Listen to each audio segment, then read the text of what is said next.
statement, and a great way to put it. My SEO is so good. Why isn't my phone ringing? These are two very different things. Think of it this way. SEO is the highway that brings people to their ideal location, while lead generation are the exits on the highway that allow users to actually get to their final destination. You can't have exits if the highway, SEO, doesn't exist. And you can't get to your final destination off the highway if the exits, lead generation, aren't there either. Lead generation requires additional strategies that are built on your SEO to entice a user to take a specific action. SEO alone can't drive these things. That's why a multi-channel approach in digital marketing is so key. This is the best way to guarantee that your highway of SEO is pointing users towards multiple avenues to convert them into a lifelong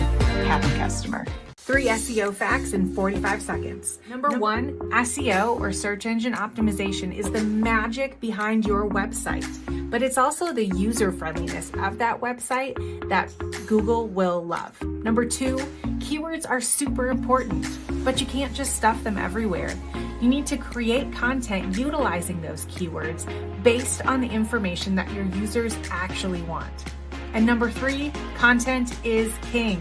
But quality also matters. Update your content regularly to make sure you're engaging with your users and the questions that they're actually asking. Understanding those 3 things about SEO will make sure that your website soars. Reviews. I know that's an organic item, but reviews play into paid ad side of things as well. Having the best foot forward on your digital platform provides the ability for more leads to come in. And then more transparency for people looking at your company as well. You want to see that holistic view of your company, whether that be in a rating, a review, or be on your website and an About Us page, Meet the Team page, be in your ads stating what you are, what you represent. Just putting your best foot forward as a company really can provide you a higher ability to get more leads. Do you remember the story of Hansel and Gretel? How they left breadcrumbs along the path in the woods so that they could find their way back home? Keywords on your website are just like that. They are the breadcrumbs that lead search engines like Google and Bing to your website. But here's the twist. You can't, just like Hansel and Gretel, scatter a breadcrumb every couple of steps and put the keywords everywhere. You have to put your breadcrumbs wisely on your website to lead the search engines to the information that your audience is actually looking for. It's all about knowing what your users actually want. Do the keywords that you're placing on your website match what someone's actually typing in? And do they lead them to the actual answers for those questions? Align your digital breadcrumbs to ensure that your online presence is both discoverable and valuable. Digital marketing is a term that you hear often these days. Why is it so important? In 2023, the digital marketing spend went up 10.5% of the whopping $567 billion that were spent on digital marketing in 2022. By 2026, digital marketing is expected to surpass $835 billion. Why the explosive growth? The answer is actually quite simple. Digital marketing offers businesses a way to reach their target market like never before. It's like having a direct line to your potential customers 24/7. Connect with people where they spend a significant amount of their time, online. So when you hear the term digital marketing, it's the key to unlocking massive opportunities for your business in today's age. Let me ask you a question. You wouldn't ask someone to marry you on a first date, would you? I hope not. Sometimes we launch a website and we expect our traffic to immediately boost and start rolling in. Just like it takes time in a relationship to build trust and accountability, the same also goes for a search engine. We can't expect to launch a website and immediately have our SEO drive traffic to take actions and have our phone start ringing. SEO is a long-term strategy that can take, brace yourself, months to see results. And that's not a bad thing. We have to be consistent, persistent, and patient. Quality SEO strategy will produce results, but it takes time to build the authority to see that happen. Family, fun, togetherness, and hands-on. That's the experience. That's kind of the motto of it unofficially.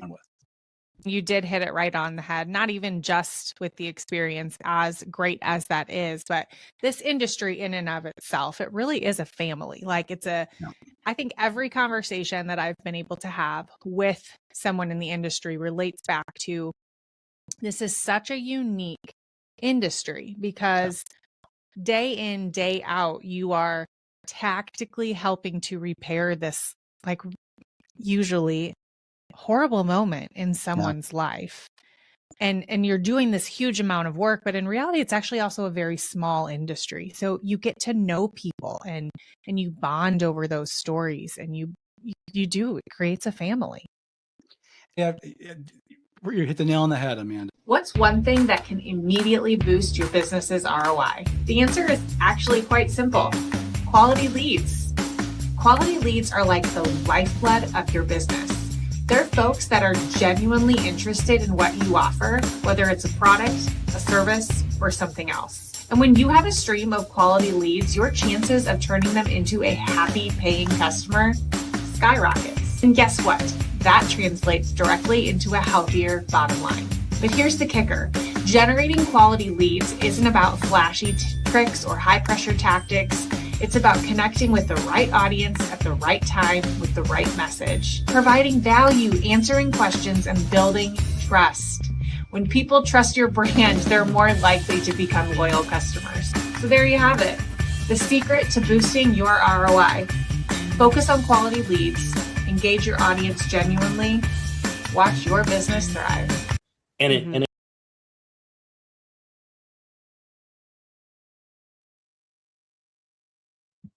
Well, hello, everyone. Thanks so much for joining us today.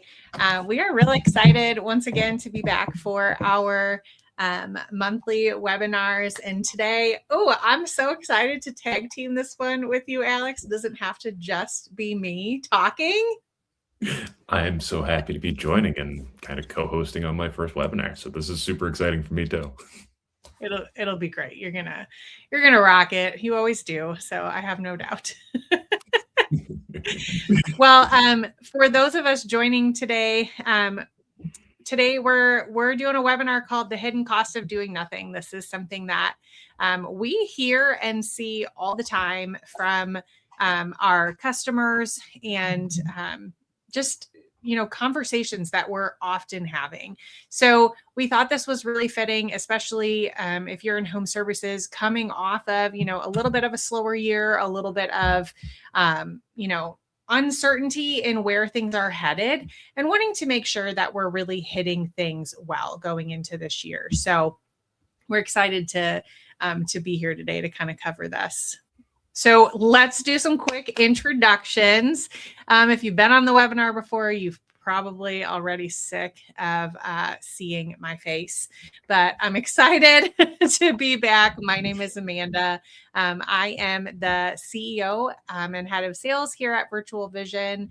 And it is truly a passion of mine to be able to host these types of events because I just like to educate people. There's a lot of misinformation out there surrounding marketing and what people believe. And so I want to do my part in seeing what I can do just to help educate people on what all of this looks like. Alex, why don't you do an intro? My name's Alex Stewart. I am a business development representative here at Virtual Vision. I am a new learner when it comes to marketing, SEO, web hosting, and design, but I really enjoy helping clients and new customers find solutions that connect with them so that they can see continued growth and success. Love that. And Alex, I don't think you give yourself enough credit. True, this is kind of, you're learning kind of the basis of what we do, but you have so much technical knowledge. And I mean, in all of our conversations, I think probably weekly, I'm like, is there anything that you haven't done that you don't have experience in? So I've spent a fair bit of time in and around the trades and in different technical backgrounds. So thank you for that, Amanda.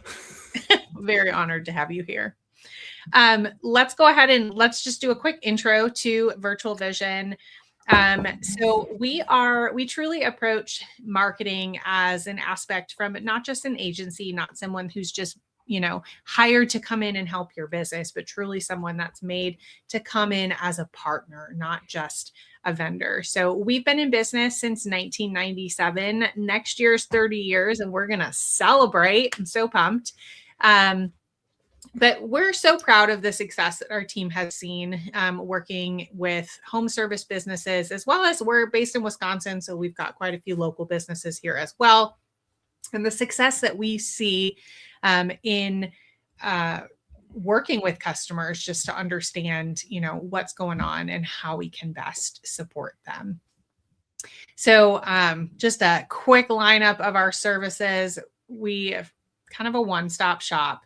We start by looking at the foundation, understanding what's working, where there are areas of opportunity, and then just tailoring what we are doing for our customer based on the goals that the customer has. No long-term contracts, just transparent, relationship-based partner.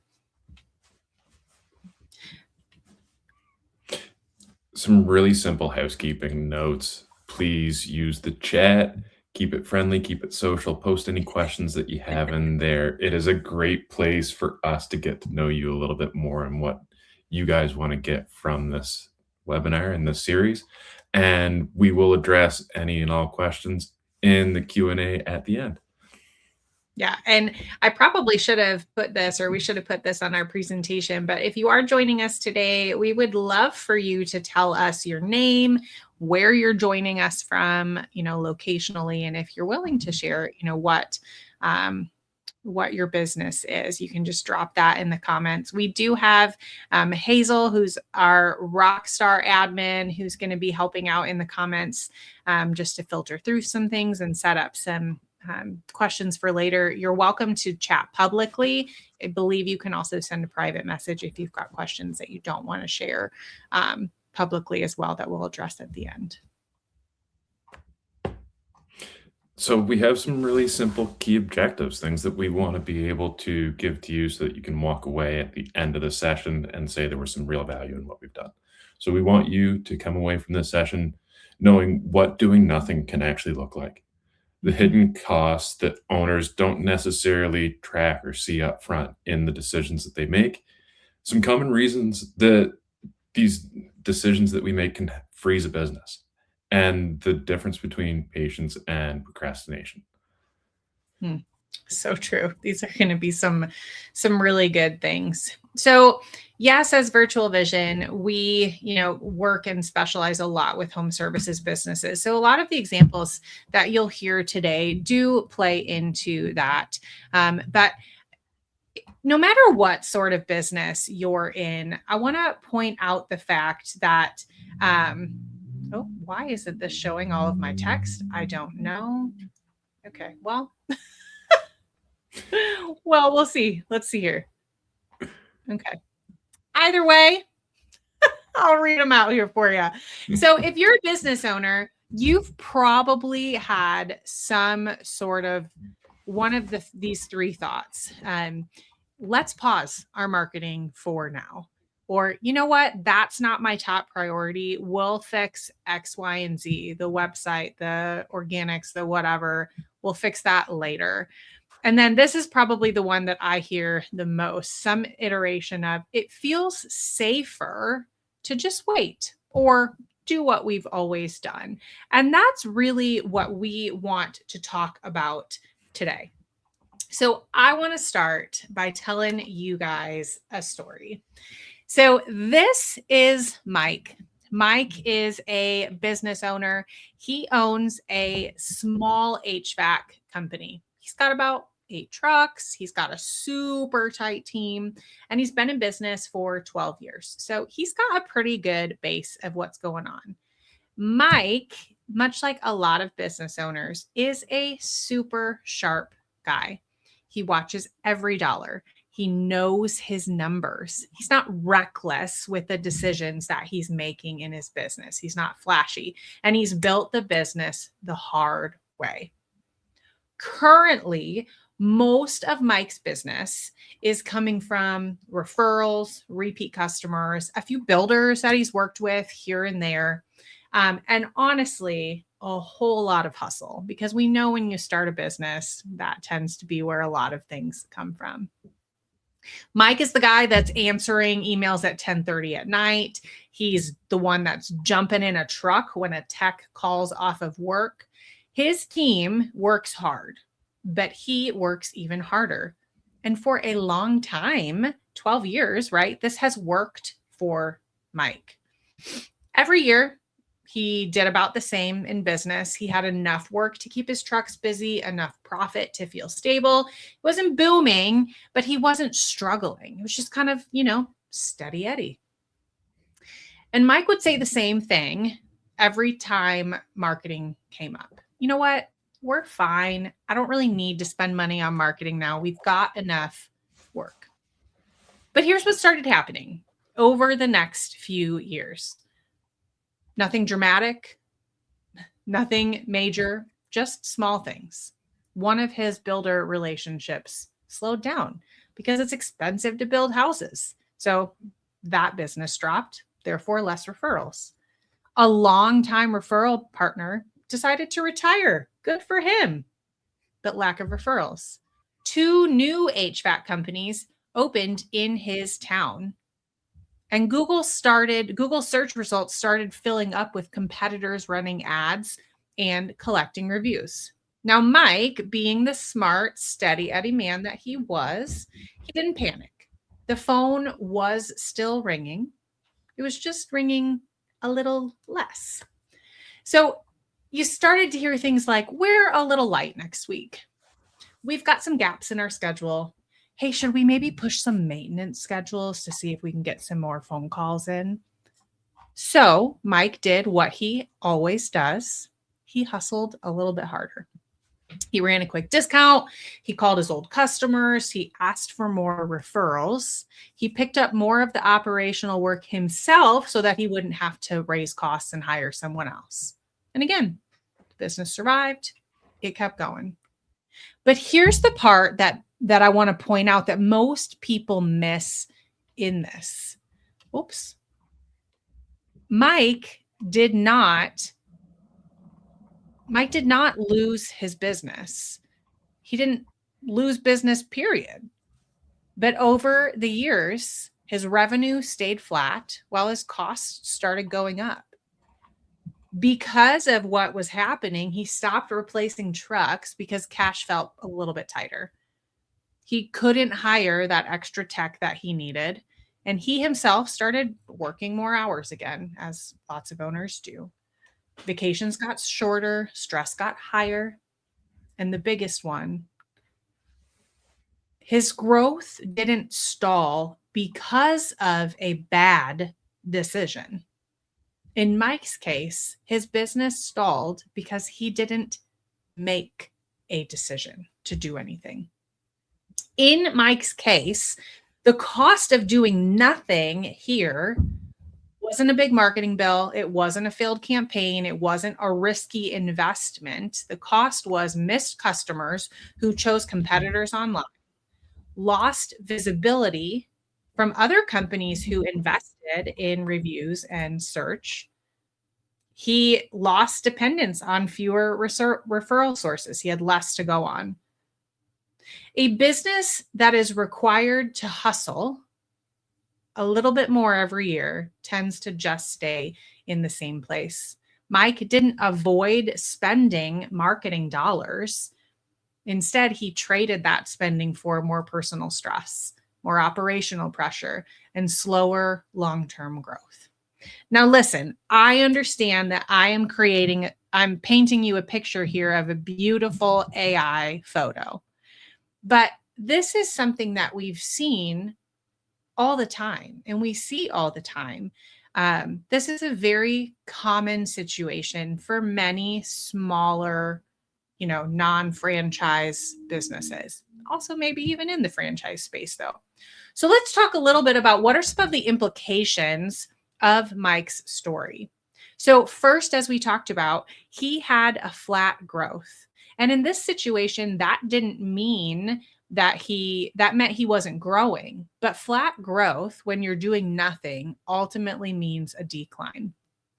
The US Department of Labor and the Small Business Report actually have released plenty of data on the fact that labor, insurance, fuels, materials have all risen significantly over the past several years. And labor costs and operating expenses are the number one pressure that small businesses are feeling. In Mike's case, the revenue was staying flat. If the revenue is staying flat while your costs are growing, your business is actually shrinking. Mike didn't lose revenue directly necessarily, but his margins quietly got tighter every year while he relied on the exact same methodology as always to bring in his work. Implication number 2. Dependence on referrals and relationships means you have no pipeline control. The Harvard Business Review and the Small Business Association guidance on customer diversification, what a name for a business, stated that businesses that are heavily dependent on a few customers or partners face significant revenue risk.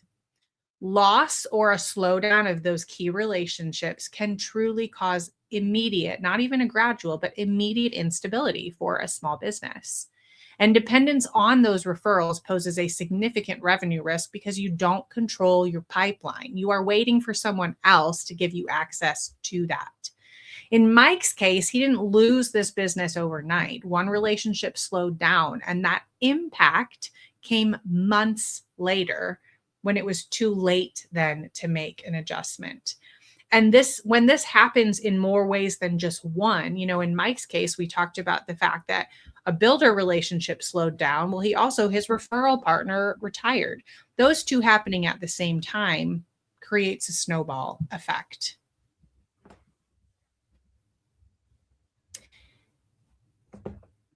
In Mike's case, demand didn't disappear. It was redistributed. Businesses, especially home service businesses, are very dependent on continuing to grow and attract new customers. Now, organic and paid search, according to Bright Edge and IBIS World, organic and paid search drive the majority of search discovery online. So when new companies enter your market and do some sort of investment into visibility, they're not necessarily creating new demand. Instead, they're taking share of that existing demand. Because Mike had continued to rely on his referral network, the demand for his work didn't come because he wasn't visible to the people making those decisions. Like I said, the demand didn't disappear. It was redistributed to those that were giving the attention to it. Lack of visibility means loss of decision. So Google Ads states that 76% of people who search locally contact a business within 1 day of searching for them locally. And the majority of the time, they're going to contact who they see first. Mike's decision and reliance on referrals and his network isn't necessarily innately a bad thing, but it does mean that he didn't show up when people were searching.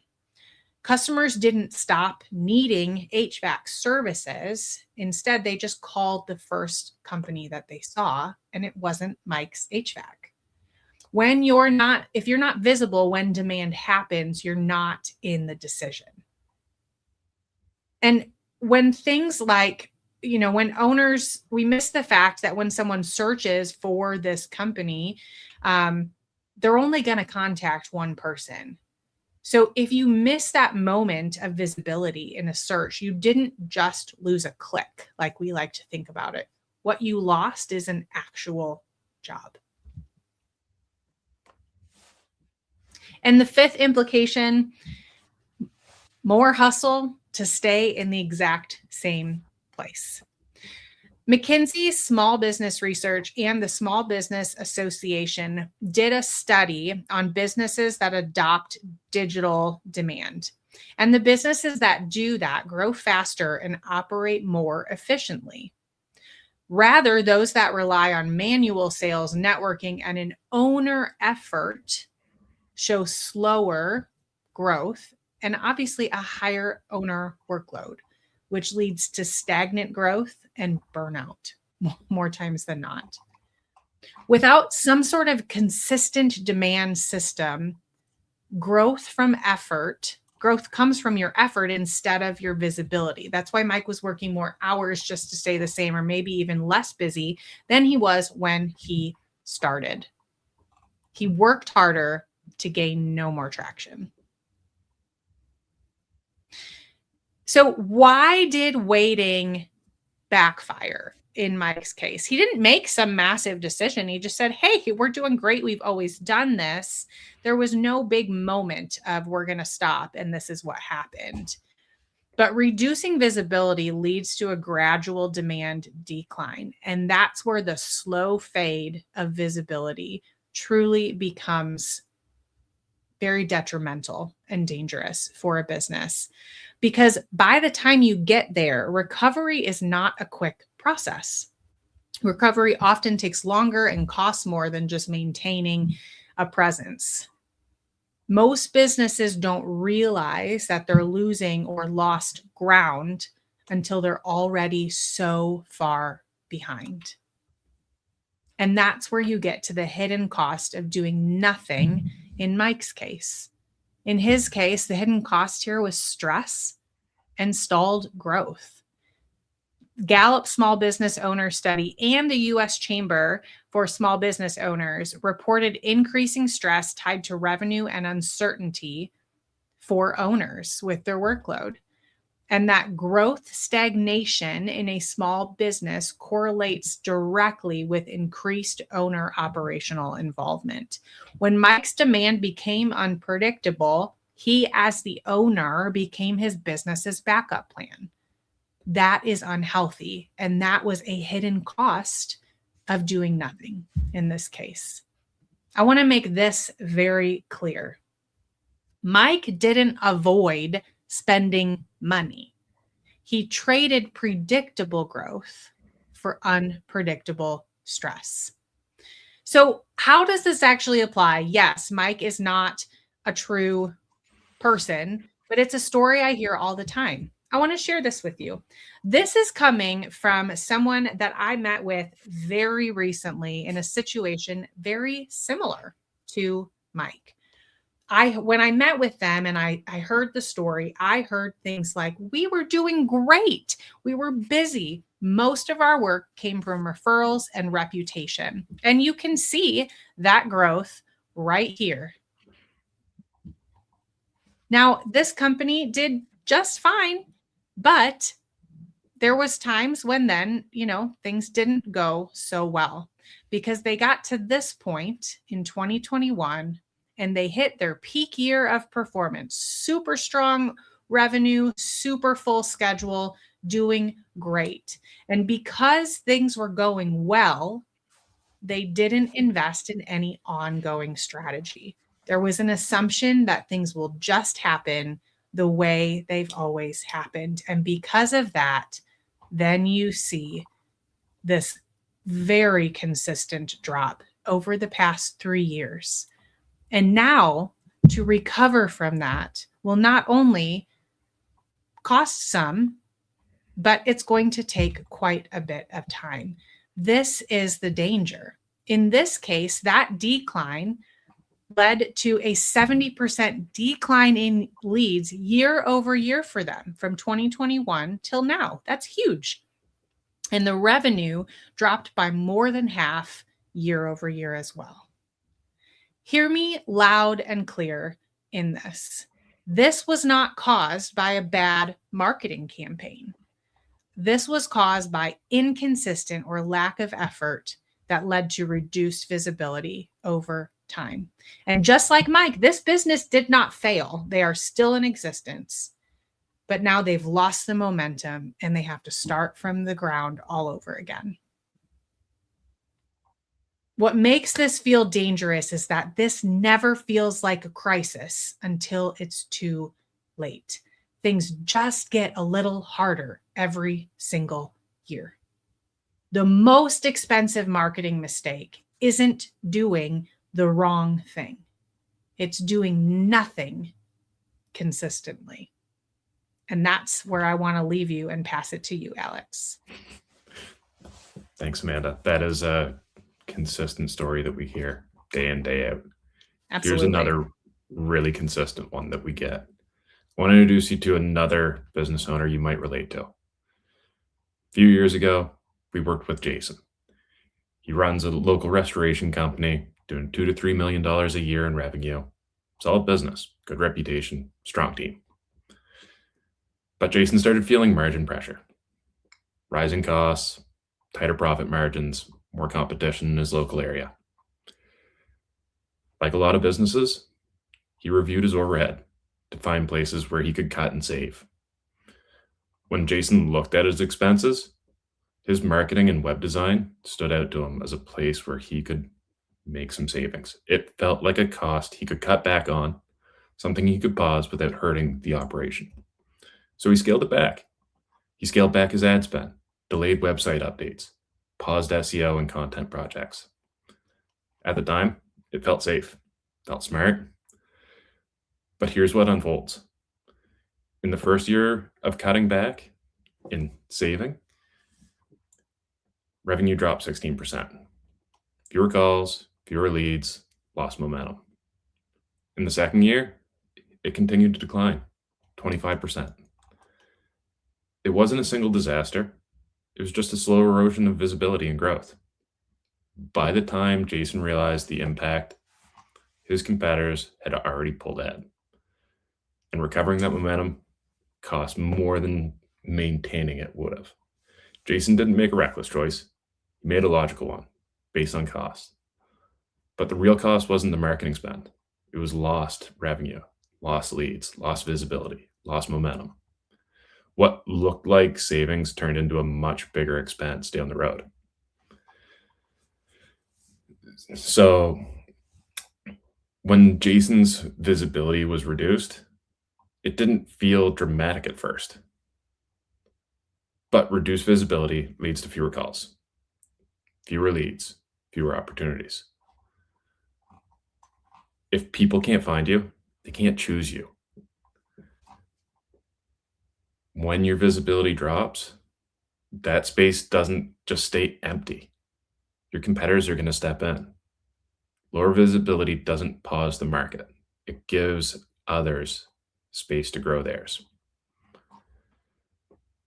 What looked like short-term savings felt responsible, but those savings came at the cost of future revenue. Cutting spending didn't eliminate demand, it just redirected it. And the biggest takeaway that I got from Jason's story, momentum's easier to maintain than it is to rebuild. Once you lose position, you're not just trying to grow again, you're trying to catch up. That's the real implication of Jason's decision. It wasn't one big mistake. It was a small cost that compounded over time. It was lost revenue, lost leads, lost visibility, and lost momentum. What looked like savings turned into a much bigger expense later. He didn't make a reckless choice. He made a logical decision based on cost. But the real cost wasn't his marketing. It was his customers. So here's what Jason's story can really look like. You're going to see that there's a consistent marketing strategy in place and a history of consistent results.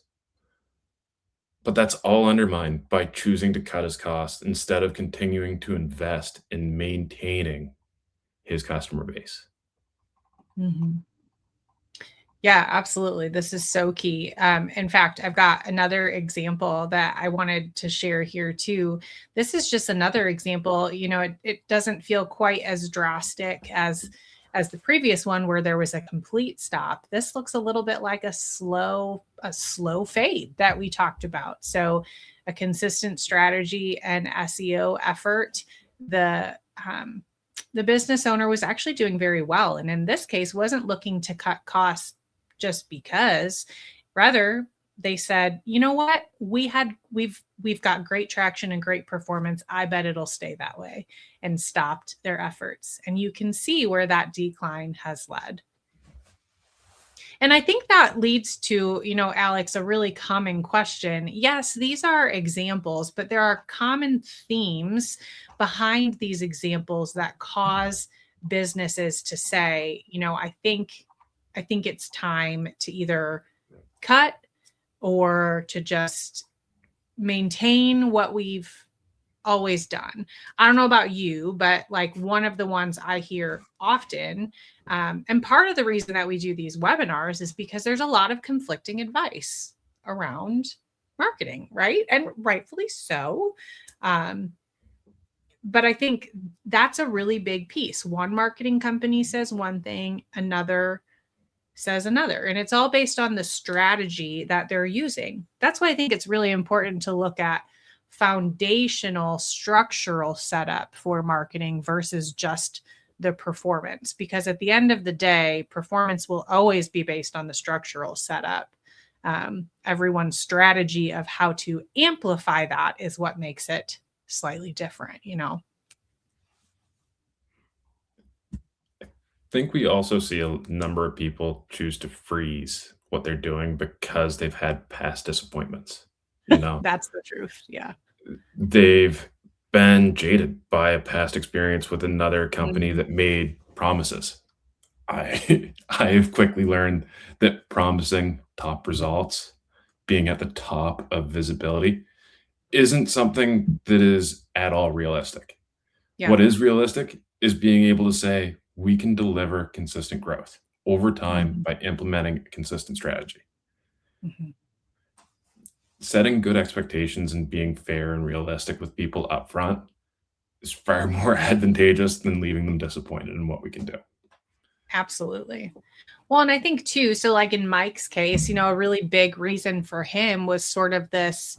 I'm sure, we didn't talk about it necessarily in the story, but this analysis paralysis or this decision avoidance, um, and what you talked about of like a budget fear or a loss aversion. So expanding on that real quick. So Harvard Business Review, this is actually directly from a review that they did last year, on the 3 reasons that that business owners delay decisions. Information is conflicted. We've already talked about that one. Previous experiences create this loss aversion, which we'll talk about in a second, but outcomes just feel uncertain. And I understand that, because if you're in Mike's situation where what you've always done has always worked, adding in something new could feel like, oh, am I paying for something that's not going to result in anything? If the outcomes feel uncertain, why would I do it? And I understand that aspect, but understanding as well that, much like going to the gym today for me doesn't mean I'm going to be ready for a bodybuilding competition tomorrow. It takes consistency and growth to maintain that. That is the same thing in the investment with marketing. We have to get past this idea of instant gratification of results. That's not how most of life works. And it's certainly not how marketing works. And I think that really leads to that like loss aversion piece. So this is literally behavioral economics in and of itself. Related to marketing, loss aversion quite simply means that owners have a bigger fear of losing money on marketing more than they fear losing unseen opportunities. And I think that's really powerful, don't you, Alex? I definitely do. I mean, I hear that and I can instantly relate it back to Jason's story. Yeah.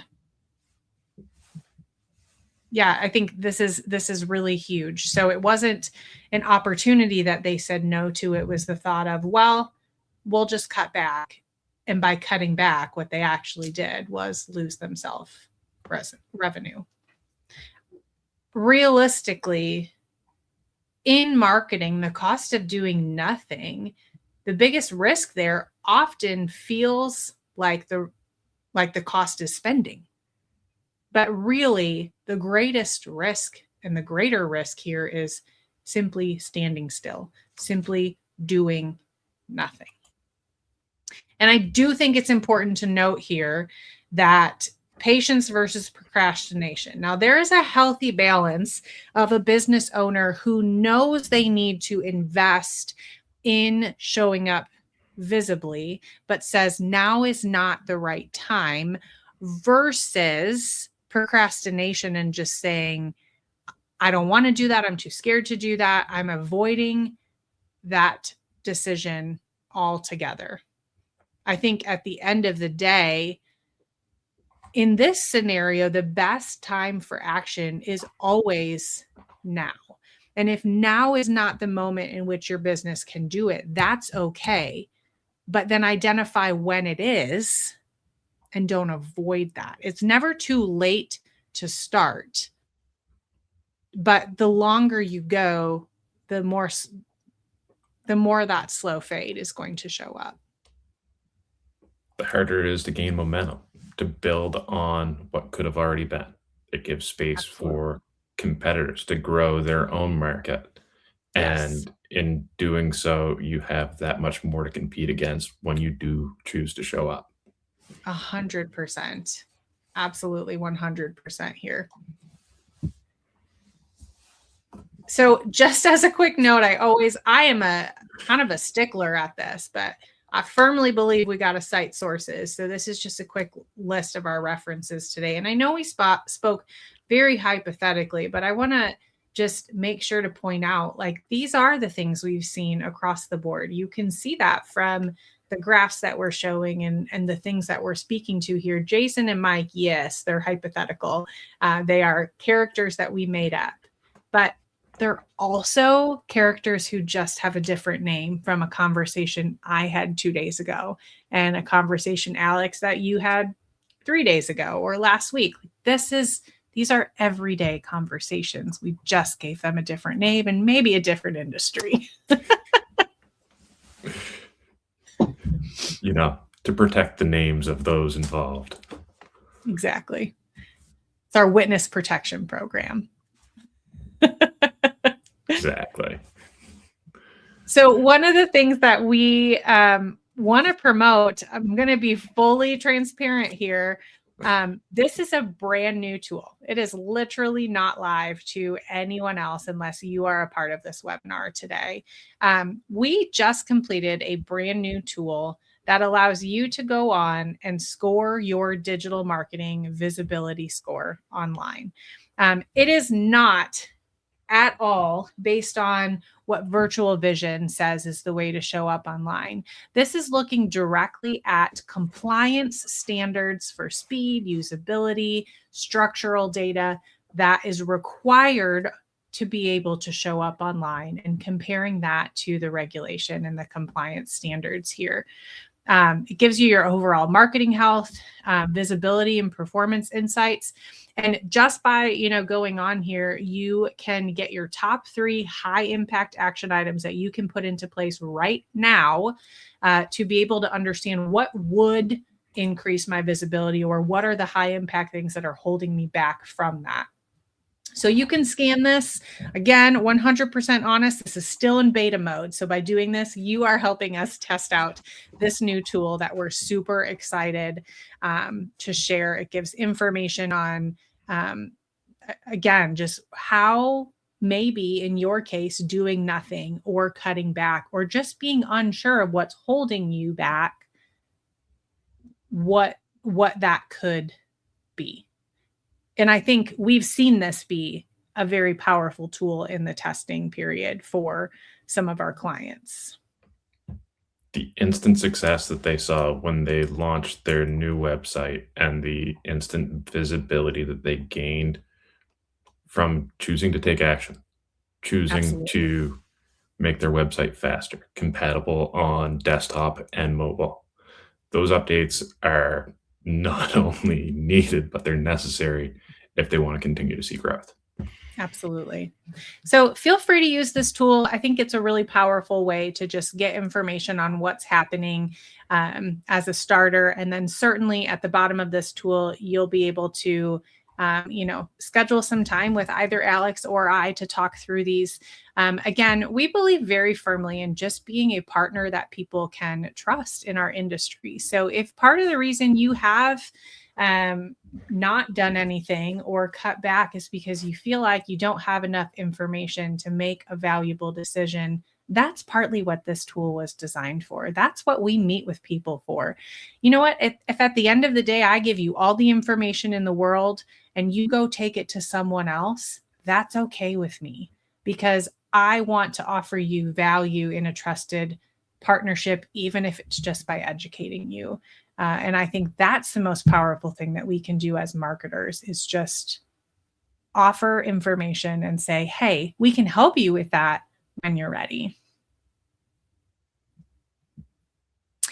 So really, do you have anything else to add to our presentation before we roll into some questions, Alex? I'm always happy to have a conversation if I can help move things forward for you. Much to Amanda's point, that is what I am here to do. I'm here to share knowledge and information that I've gained from others, and share. So if there's ever anything I can do, please reach out. Absolutely. I love that. And we'll, I think I can make our screen. Oh, no, I can't. Wow. I thought I could make us both a little bit smaller. How do I do this now? Guys, we're still figuring out some of these details here, but while we'll just go to this view while we've got some time to chat through some questions. We'll pull up that link here at the end as well and pop it into on the screen for you. So Alex, one of the questions we got, I'm going to throw it at you. If a business owner came to you and said, really, my business is doing fine without marketing, steady Eddie, how does this apply to me? To me, it applies to you because that consistency in what you're doing has dependencies. And depending on what is working right now doesn't guarantee you consistency in the future. So by investing in your marketing and your web presence, you are now visible to a larger market. You have a whole new audience that you can cater to and better serve them by being just visible, by being there for them when they do the near me search for that water damage that they had. I'm up in the north, so heating's gone out this time of year. They need to get connected with you, and they may not already have a trusted partner. And that's your opportunity that you're potentially missing out on. So it's an opportunity to build consistent growth over time and have a promise of a future. That's a great question and great answer. I love that. I did just drop, you can see up in the corner, there's a QR code that will, while we're just chatting, that will lead you to the marketing scorecard. If you want to continue to scan that, I'll leave that up for a little bit. Alex, what other questions did we have come in? I've seen a few. I'll let you ask one as well. A consistent question that we hear is, we've tried marketing, it didn't work. How should you handle that? How do we handle that? That's, realistically, you're exactly right. This is a question that we hear all the time. The first thing that I ask is, what is marketing to you? It's kind of like, and I think it throws people a little bit, but one of the questions I like to ask when I meet with people is they'll say well, we're doing some SEO. And I say, okay, what is SEO to you? because we have to look at the definition of it first, right? And understanding, well, if marketing to you was an effort that is valuable but might not show a needle moving, it could be working, it just might not show in the same way. So we have to, kind of compare the metrics that are happening there. I think the other piece is I just like to understand, what were you doing? What was your goal? And what did that actually look like? One common thing that I hear from people is, my goal is to show up better online. So I ran pay-per-click ads, but they didn't work. So I stopped them. This is a common misuse of tools. Pay-per-click ads were created to give you visibility in that very moment when the need happens. So if your goal is long-term visibility, but you ran ads and they didn't work, so you turned them off, well, guess what? You're no longer visible. So you have to think about those things. What sort of tactics were being used? And then truthfully, I always approach the conversation by just saying, let's figure out what did work, what's currently not working, and let's start at the lowest possible level of that. Because what I hear in that is, you're probably leery of working with a marketing company. Maybe you didn't have enough information. I don't need to come into it and provide a solution for everything if you're already feeling uneasy. So let's start with one that I know will be maintainable for you and feel like can gain some trust back in kind of that marketing department. Love that. Let's see. Alex, one of the questions we got was, what if the market is just slow right now? There's a chance that that's true. Mhm. And we've seen that in other research and other papers, particularly from the last year. Yeah. But demand rarely completely disappears. Hmm. It's usually redistributed to the businesses that have committed to staying visible. Yeah. Was it the first quarter of last year? Our partners saw 30% of their revenue come from web design and Mhm. their execution of strategy. Yeah. Not to mention, in that moment, I have to add the detail of the market was actually down 30%. And instead of choosing to decrease that visibility, we just met the difference. I think that's huge. Absolutely. Amanda, a question that I have is, Mhm. how can an owner understand if they're losing visibility? That is such a great question. There's a lot of factors, I think, that go into that. I always start by just looking at, well, let's look at all time, how things are going, much like those graphs that I showed you. Now, keep in mind, due to AI summaries and all those things, visibility doesn't always mean traffic.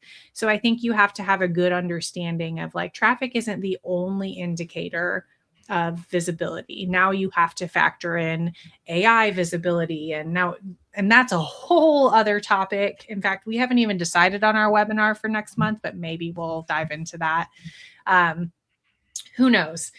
That being said, there's a lot of things that go into that. And so I think if you're naturally feeling like something's going on, your hunch is probably correct in that. Start by running some data. I'm sure you've got internal numbers. I hope you've got internal numbers. Understand seasonality versus actual slowness. Do your expectations align with what's realistic? But just understanding that those are all a part of these things that need to go into that conversation. And it's not one size fits all for fixes for people. It's okay, let's look at your situation directly and understand what's going on. Yeah, I mean, you can look at your P&L and see if Yeah. your cost per lead is increasing. Yeah. You can look at your competitors' activity, make use of our tool in beta. Yeah. You know, there are options that you have where you can see how your search rankings are, what your Yep. organic traffic can look like, what your call trends are. So Right. you have other tools available to you as well that you should absolutely use and lean on. 100%. And just to add to this, because you said, Alex, like, is your cost per lead going up? I think it's, there are some follow-up questions that have to go with that, because like, especially over the last 2 to 3 years, cost per lead has gone up quite a bit. So is that an industry standard, or are you seeing that, within your own kind of little vacuum? Because I think those are the important things to look at as well. Yeah, that's good. Definitely a good clarification there. Well, while we kind of start to wrap this up, I'm going to pop back up our beta access screen for those that are still with us, and just remind you that, if there's anything that we can help with, our team is more than happy to work with you on anything that we can do, whether that's meet with you or not. You can always shoot us an email. In fact, I'm about to pop up a little banner that will give you access to our information. You can always email us, sales@virtualvision.net, or you can give us a call, 715-803-6181. We are always available to just try and help you. We might be in a meeting, but we will get back to you. And our schedules are, we're more than willing to meet and discuss with people as well. Alex, what was for you? So you and I spent a lot of time just prepping for this and looking at our conversations with people. I didn't even tell you I was going to ask you this, but in prepping for this webinar, again, things we hear all the time, conversations we're having every day. What was the most impactful thing to you that you were like, oh man, I forget that, or I think it's important to, if you remember nothing else from today's webinar, remember this. If people can't find you, they can't choose you. Mm-hmm. And so investing in your visibility is always a good decision. It always has a positive return, even if you don't see it right away. In going after a consistent strategy and executing that strategy, yeah, you will see results. It is a long-term investment that will pay off. Absolutely. Absolutely. I would say the highlight of the most expensive marketing mistake you can make isn't necessarily a wrong campaign or an overspend on leads. It's doing nothing. That's where I see people lose the biggest cost, because you never know where you could go if you were investing in that. There's plenty of market and demand to go around, but are you actually showing up to be a part of that decision making of the demand, or are you just hoping? And I think those are really key pieces. Well, guys, we're so thankful for all of you that have joined us today. We hope that you will consider joining us again next month. Again, watch. I'm sure if you've joined today, you will get an email. We'll let you know, essentially what we're focusing on next month and the next few days, and when you can register for that. But otherwise, we are so grateful for you choosing to dedicate your time to us today, and hope that you will join us again in the future. And Alex, thanks for hanging with me today and chatting. Thank you for the invite, Amanda. It was a pleasure to be on. Awesome. All right, everyone. We will see you next month.